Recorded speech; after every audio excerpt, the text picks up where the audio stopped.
Hello students, welcome back. In today's lecture we are going to see what is garbage collector in Java, and it is one of the important question for your end semester exam. ये भी question आपको previous PYQ previous year question paper में पूछा गया है कि garbage collector क्या है, उसके ऊपर note लिखो.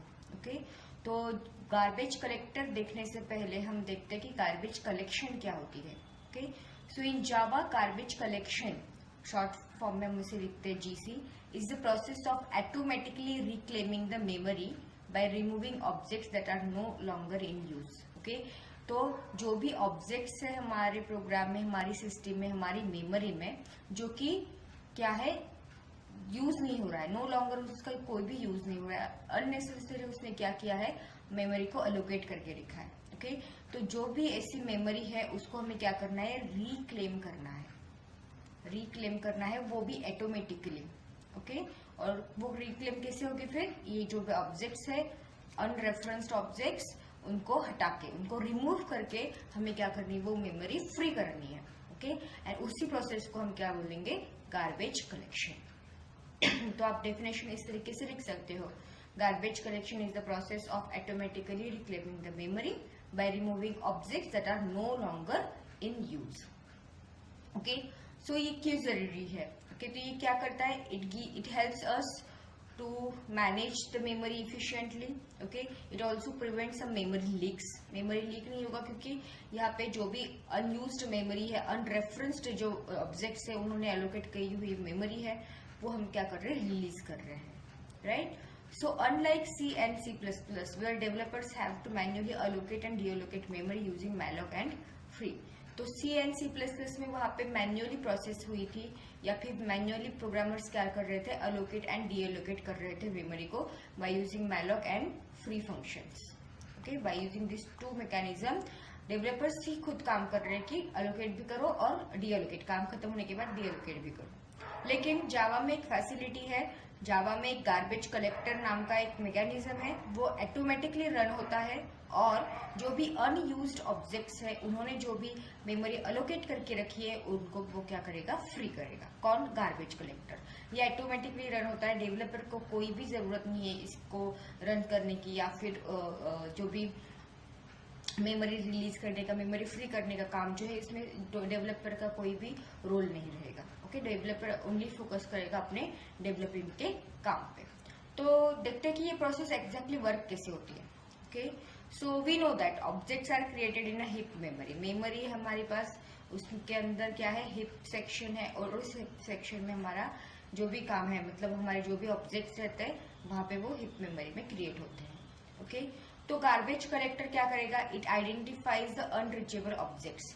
अनरीचेबल ऑब्जेक्ट मतलब अनरेफरेंस्ड ऑब्जेक्ट, जिनको कोई भी रेफरेंस नहीं है. ऐसे ऑब्जेक्ट को वो क्या करेगा, आइडेंटिफाई करेगा, और उसके बाद गार्बेज कलेक्टर क्या करेगा, ऑटोमेटिकली वो जो भी मेमोरी उन ऑब्जेक्ट्स ने अलोकेट करके रखी थी, उनको फ्री करेगा. इट विल फ्री करेगा, या फिर हम बोल सकते हैं रिलीज करेगा. जो भी अननेसेसरी जो रेफरेंस थे, जो भी यूज नहीं है वहां पे, तो वो क्या करेगा, मेमोरी को फ्री करेगा. कौन करेगा, गार्बेज कलेक्टर करेगा. So the Java garbage collector works in the background and is managed by the JVM. तो कोई भी तो उसको मैनेज कर रहा होगा, ऑटोमेटिकली होता है, ठीक है, लेकिन कोई भी तो बैकग्राउंड में उसको मैनेज कर रहा होगा. यस, तो कौन है, वो है JVM, that is Java virtual machine और कंपाइलर. जावा का जो भी कंपाइलर है JVM, उसको मैनेज कर रहा होता है, और गार्बेज कलेक्टर बैकग्राउंड में वर्क कर रहा होता है. This is how your garbage collector works.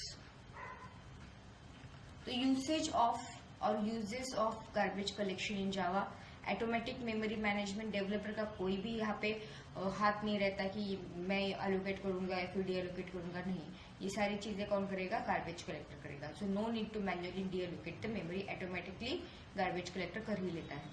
Then prevents memory leaks, removes unused object. तो ऑब्वियसली यहाँ पे मेमोरी लीक्स नहीं होते हैं. Then enhance performance, frees up heap space efficiently. जो भी हिप मेमोरी है हमारी, उसका जो भी सेक्शन है वो, या फिर मेमोरी सेक्शन है, वो इफिशिएंटली फ्री करता है. Simplifies the development, means what, developers focus on coding not memory management. तो मेमोरी मैनेजमेंट उसमें रोल ही नहीं रहेगा डेवलपर का कुछ, सारा काम गार्बेज कलेक्टर ही देख रहा है। तो डेवलपर किसके ऊपर फोकस करेगा? कोडिंग के ऊपर फोकस करेगा, राइट ना। How to request garbage collection in Java, जैसे कि मैंने अभी बोला कि गार्बेज कलेक्टर बैकग्राउंड में रन होता है, ऑटोमेटिकली रन होता है, लेकिन अगर आपको खुद को गार्बेज कलेक्टर को कॉल करना हो, गार्बेज कलेक्टर का यूज करना हो, ये क्या पॉसिबल है? Yes, it is possible. Okay, तो even though GC runs automatically we can request it using something, what using this two statements we can call it. Okay, पता है गार्बेज कलेक्टर क्या है, ऑटोमेटिकली काम करता है, लेकिन अगर हमें चलो मेरा मन हुआ अभी गार्बेज कलेक्टर को बुलाते हैं, थोड़ा सा क्लीन अप हो जाए, ओके, तो आपको क्या करना है? system.gc नाम का ये जो भी फंक्शन है, system is your class, GC is your garbage collector, ये क्या करना है आपको लिखना है। तो आपका जेवीएम क्या करेगा? गार्बेज कलेक्टर को रन करेगा। ओके, ये सजेस्ट करेगा जेवीएम को कि अभी गार्बेज कलेक्टर को रन करो। After that one more way is there, run time is your class. Run time आपका क्लास है और it provides some methods that suggest something to the JVM. Okay, तो वो क्या सजेस्ट करेगा? रन टाइम क्लास के पास कुछ मेथड्स है, तो ये क्या मेथड है? गेट रन टाइम मेथड है, और इसके हेल्प से वो क्या करेगा? जीसी को कॉल करेगा। This is another way to request garbage collector. Run time is a class, it provides some methods to interact with JVM, and JVM को इंटरेक्ट करना है, मतलब हमें गार्बेज कलेक्टर को ही कॉल करना है। तो यहाँ पे GC opening bracket closing bracket semicolon लिख दो। This will be your another way to call the garbage collector. Okay, मतलब ऑटोमेटिकली तो होता ही होता है, लेकिन अगर प्रोग्रामर का मन भी है कि अभी मुझे गार्बेज कलेक्टर को बुलाना है तो वो बुला भी सकता है। उसके दो तरीके हैं, system.gc आप यूज कर सकते हो या फिर runtime.getRuntime.gc भी यूज कर सकते हो।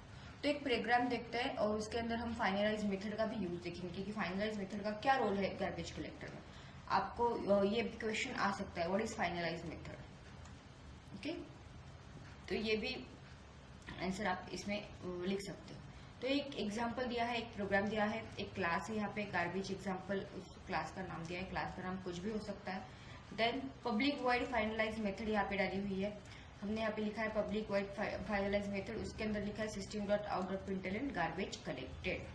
ओके, जब ये मेथड कॉल हो जाएगी तब हमें आउटपुट में क्या मिलेगा? गार्बेज कलेक्टर आउटपुट में मिलेगा। उसके बाद हमने किया है पब्लिक स्टैटिक वॉइड मेन, हमारा मेन एग्जीक्यूशन पॉइंट जो है प्रोग्राम का, वो उसके अंदर लिखा है garbage example, that means class name, object 1 new garbage example, मतलब ये हमारा ऑब्जेक्ट 1 हुआ। Okay, then garbage example object 2 new garbage example, ये होगा ऑब्जेक्ट 2 हो गया, ये 1 हो गया, ये 2 हो गया। दो ऑब्जेक्ट हमने यहाँ पे अभी फिलहाल बनाए हुए हैं।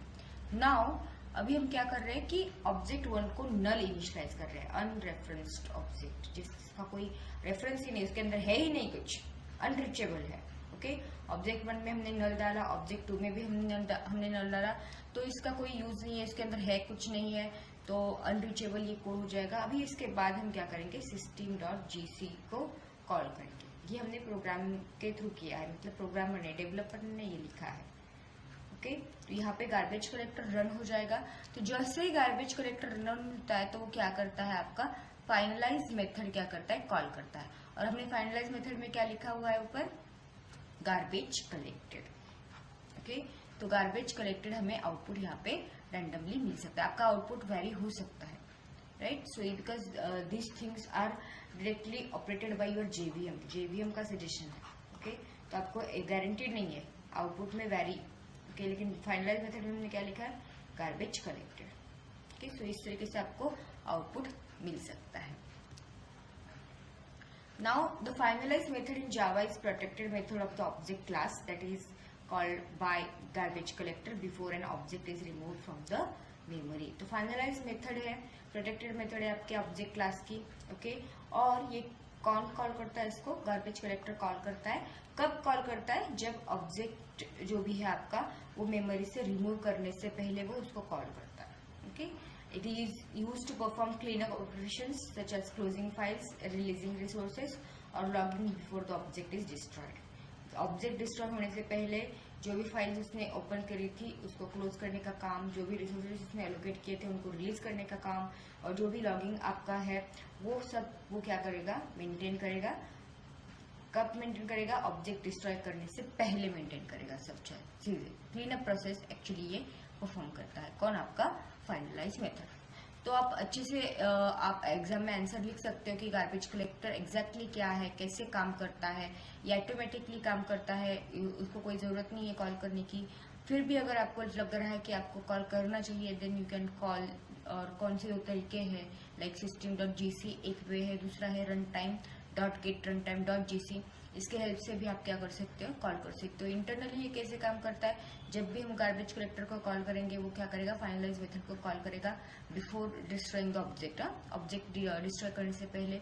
और फाइनलाइज मेथड क्या करेगा? सारी क्लीन अप प्रोसेस परफॉर्म करेगा, सारे फाइल्स को क्लोज करेगा, रिलीज करेगा अगर कोई रिसोर्सेज को एलोकेट किया हुआ है तो ये सारी चीजें वो क्लीन अप करेगा। और फाइनली आपका ऑब्जेक्ट डिस्ट्रॉय हो जाएगा और आपकी जो भी मेमोरीज ने एलोकेट करके रखी थी, आप वो मेमोरी रिक्लेम कर सकते हो। Okay, so garbage collector is also very important. और अगर आप जावा का कोई इंटरव्यू भी देने जा रहे हो तो गार्बेज कलेक्टर पूछा ही जाता है। ओके, सो ये बस थियरी एग्जाम के लिए इम्पोर्टेंट नहीं है, ये आपको प्रैक्टिकली या फिर इंटरव्यू में भी पूछा गया एग्जाम्पल है, या फिर ये क्वेश्चन है विद एग्जाम्पल, आपको ये बताना है। ओके, अगर आपको कुछ डाउट है, आपको कोई चीज़ें समझ नहीं है, तो आप मुझे कमेंट बॉक्स में लिख सकते हो। I will definitely try to help you. Thank you for watching.